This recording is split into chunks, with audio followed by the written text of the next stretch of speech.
On a dry August morning in Ouagadougou, under the blinding Sahel sun, something happened that most of the world thought impossible. Captain Ibrahim Traoré, just 36 years old, stood before a room of reporters, engineers, and soldiers. And with a calm voice, he pulled the plug on Europe. In its place, he switched on something no African nation had ever built entirely on its own. A sovereign telecom network, Faso Telecom, serving 22 million people. It didn't take years of negotiations. It didn't come with a foreign aid package. It took just 22 minutes to declare the end of what many in Burkina Faso call digital colonization. No IMF loans, no Silicon Valley contracts, no quiet backroom deals. Instead, satellites built in Koudougou, cables dug by Burkinabé hands, and a firewall coded in Ouahigouya. For decades, Burkina Faso's signal passed through Europe before it reached its own people. When protests erupted in 2021, entire provinces were cut off at the push of a button in a foreign boardroom. That memory still burns, and yet here was a nation landlocked, sanctioned, scarred by decades of dependency, now announcing that 92% of its population could connect without a single byte leaving its borders. Imagine that here in America, if every call, every medical record, every school lesson stayed on U.S. soil, untouchable by foreign powers. Would you feel safer? Would you feel prouder? In 14 months, Burkina Faso did what wealthier nations have struggled to do: build an independent telecom empire from the ground up. And they did it not just with technology, but with purpose. This wasn't about profit. This was about dignity. If you believe a people should own their voice, their code, and their connection, keep watching, because the story you're about to hear will challenge what you think you know about Africa, about power, and about the future. The announcement came without fanfare. No glossy promotional video, no foreign dignitaries seated in the front row. Just Captain Ibrahim Traoré, a folded sheet of notes, and the quiet hum of air conditioners struggling against the August heat. But the details he delivered landed like thunder. 4,200 kilometers of fiber optic cable, not imported in shipping containers from France, but manufactured and laid across Burkina Faso's own hills, deserts, and stubborn rock. 65 ground-based satellite stations, all built on home soil. And coverage? 92% of the nation, from the bustling outskirts of Pama to the remote stone ridges of Goram, now had a direct signal. The cost, $1.2 billion USD, raised more than eyebrows. No IMF, no World Bank, no European credit line. Where did the money come from? Traoré didn't dodge the question. Military funds once used to host foreign troops were redirected. Gold mining royalties, once siphoned overseas, were seized, renegotiated, and funneled back into the ground, not as raw metal, but as the cables that would carry a new kind of wealth: information. I spoke to one of the engineers, 27-year-old Awa from Ouahigouya. Just 2 years ago, she was fixing radios in a dusty roadside stall. Now, she's part of the 647-member team, 83% under the age of 35, that designed Faso Telecom's entire network logic from scratch. We didn't have global experience, she told local radio, but we had soil, urgency, and purpose. Think about that. No European advisors, no Chinese contractors, just national engineers learning, building, and solving problems in real time. When foreign companies build telecom systems, they design for their own climate and infrastructure. Faso Telecom's towers were built to withstand Saharan heat, flash floods, and the thick, dust-laden air of the Harmattan winds. The routing software was optimized for unreliable electricity grids. Every decision was made for Burkinabé conditions, not for a Parisian office model. For nearly 3 decades, Burkina Faso's internet backbone was controlled by a French conglomerate whose annual profit exceeded the country's health budget. Data storage sat in Paris. Traffic was routed through European nodes. Even the decision to cut off entire provinces during the 2021 protests was made outside Burkina Faso. For many here, that blackout wasn't just an inconvenience. It was a wound. Traoré's voice never rose during the announcement. But when he said, "From now on, our voice no longer leaves this continent before it reaches our neighbor," the room went still.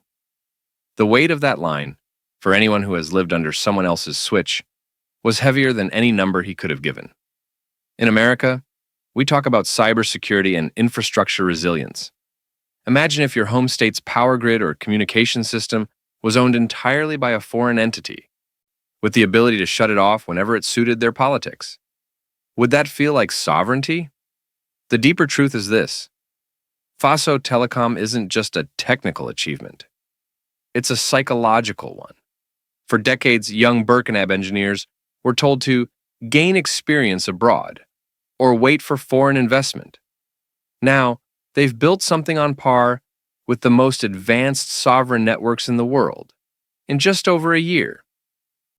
And this is where the story shifts from a local victory to a global question.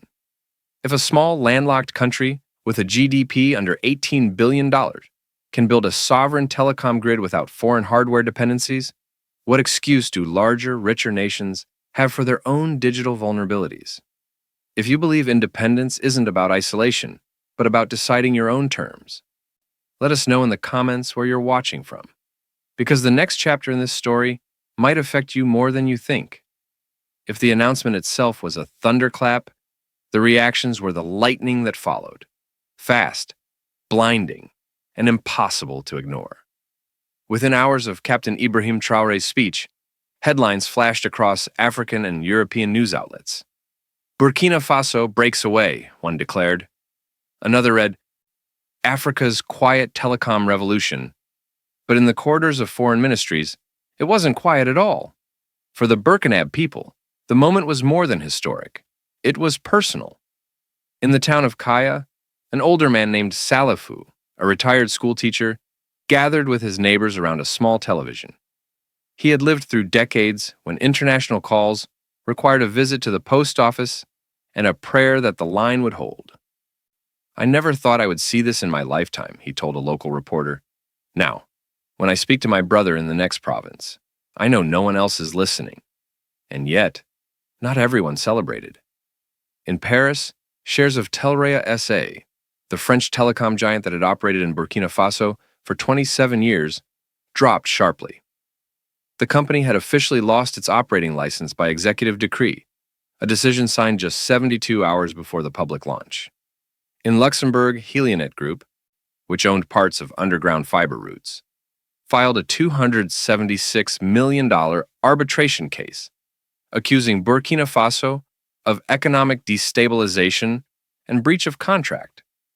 Burkina Faso's Ministry of Justice issued a statement barely a page long. "We do not negotiate the return of what was always ours." To many in the West, it sounded defiant. To many in Africa, it sounded like the first honest sentence in decades of diplomatic doublespeak. International media reacted along predictable lines. The Guardian warned of unregulated state control of communications. CNN Africa questioned whether Faso Telecom could be weaponized against dissent. The Economist wondered if the nation could be trusted with its own data. These concerns weren't new. They were the same doubts raised whenever a smaller nation took control of its own resources. But the reaction in parts of Africa told a different story. In Nairobi, newspaper editorials debated whether Kenya should study the Faso Telecom model. In Bamako, Malian lawmakers reportedly asked if a shared Sahel communications corridor was possible. And in Kinshasa, ICT students examined Faso's network architecture as part of their graduation theses. There was also a quieter reaction, one harder to measure but impossible to miss. The shift in body language. Across West Africa, in university labs and rural workshops, young engineers stopped talking about if and started talking about when. From a strategic perspective, the move rattled more than telecom markets. It forced questions about Western influence that many governments preferred to avoid. If Burkina Faso could operate a secure national network without foreign hardware or hosting, Could other nations in the region start encrypting their own traffic beyond Brussels' reach? Could they draft their own data laws without Silicon Valley's best practices templates? I spoke to a U.S. cybersecurity analyst, a retired Army signals officer, who admitted, from a purely technical standpoint, what they've done is impressive, but what really makes people nervous is that they've proven it can be done without us. In the villages where the signal first went live, reactions were simpler. A farmer in Dori received a weather forecast via text message in his own language, something he said had never happened before. A nurse in Bobo Dioulasso used a tablet to order urgent supplies without relying on a regional hub in Côte d'Ivoire. To them, Faso Telecom wasn't a political statement. It was a lifeline. And yet, every lifeline can become a lever. Analysts warned that controlling the network meant controlling the narrative. Skeptics pointed out that if the government ever decided to restrict access, there would be few external checks. Supporters countered that for decades, those external checks had been the very mechanisms of exploitation. What no one could deny was the speed of it all. 14 months from blueprint to operation, 92% coverage, 99.8% uptime in stress tests. The sheer scale of the achievement left even critics scrambling to adjust their talking points.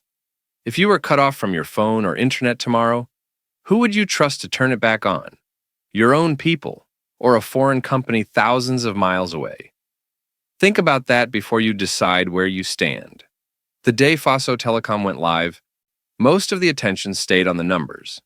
Kilometers of cable, percentage of coverage, billions in redirected funds. But for ordinary Burkinabé citizens, the change was measured in smaller, more human ways. In a border commune near Djibo, Mariama, a mother of 3, tapped a code into her government-issued handset and began a live consultation with a pediatrician in Bobo Dioulasso. The call was end-to-end encrypted, running on a micro-frequency designed for low-power rural areas. No recordings, no third-party review.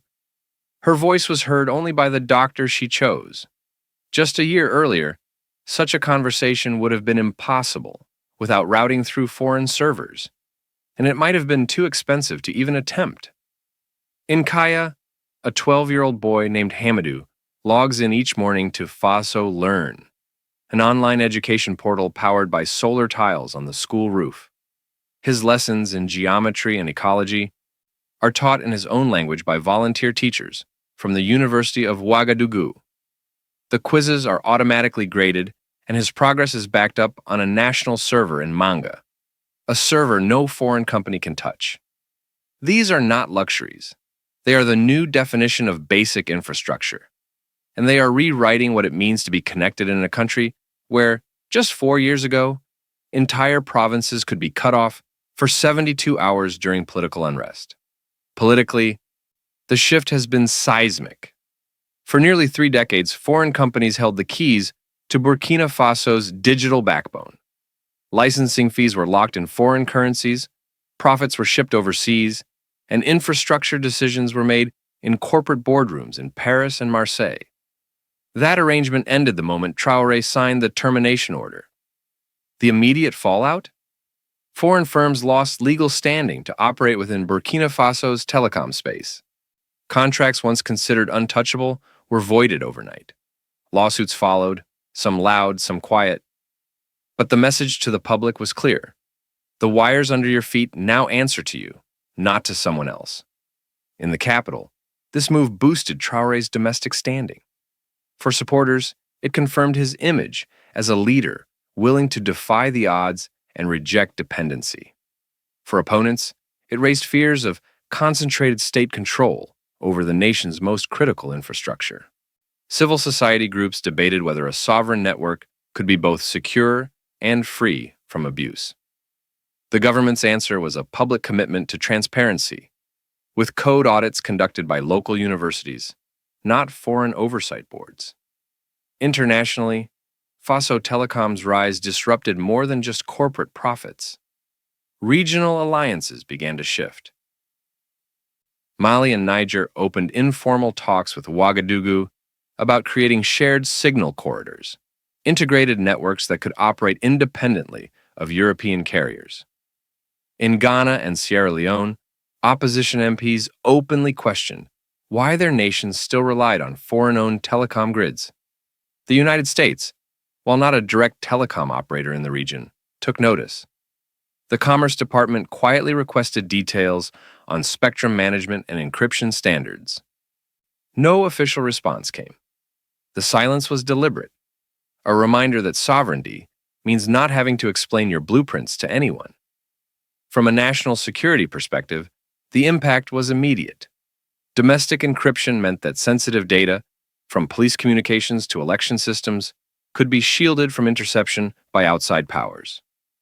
Critics in Western capitals warned this could make Burkina Faso less transparent to international partners. Supporters countered that true partnership requires equality, and equality begins with owning your own infrastructure. The social consequences extended beyond the political headlines. Farmers' cooperatives began receiving real-time crop forecasts via push notifications. Remote clinics could video conference with specialists without relying on expensive satellite uplinks. Religious leaders used secure broadcast channels to reach communities without the interference of state or corporate filters. In villages where internet had never reached before, connection became a community event.